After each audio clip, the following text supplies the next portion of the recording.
D'abord, il faut que la direction de la société qui va mandater un intermédiaire pour racheter ses propres actions sur le marché, elle doit obtenir l'autorisation de l'Assemblée générale. Donc il y a une délégation qui doit être faite lors de l'Assemblée générale. Une fois cette délégation obtenue, il y a un cadre spécifique qui s'applique, portant sur à la fois le nombre des titres et la durée également.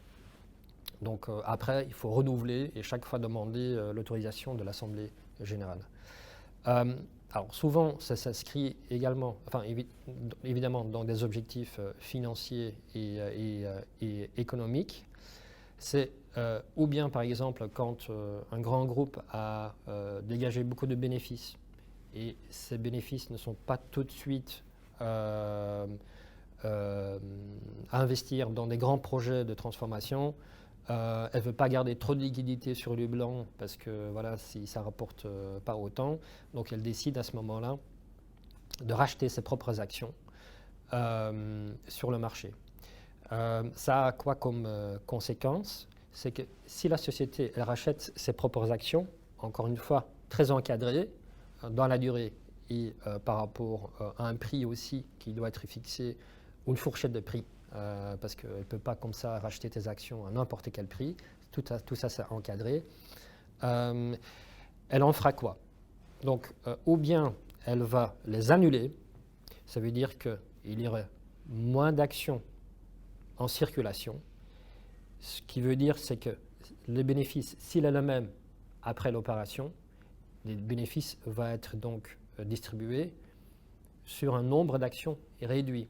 Mécaniquement, le bénéfice par action va augmenter.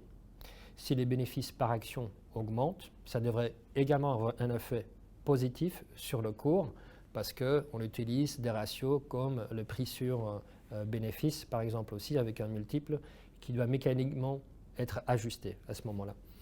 Donc un effet positif en termes de métriques financiers. La société peut aussi décider de couvrir un programme d'attribution d'actions pour les dirigeants, pour les salariés, ou pour l'ensemble de ses actionnaires également, en rachetant ses propres actions. Au lieu de les annuler, elle va les utiliser pour couvrir des opérations d'attribution d'actions gratuites, par exemple. Ou bien, elle peut aussi les garder en attendant des opérations stratégiques d'acquisition, où elle ne propose pas d'acheter, par exemple, une activité ou un groupe avec des espèces, mais en titre. Ce qui est le cas, par exemple, dans le cadre d'une offre publique d'échange.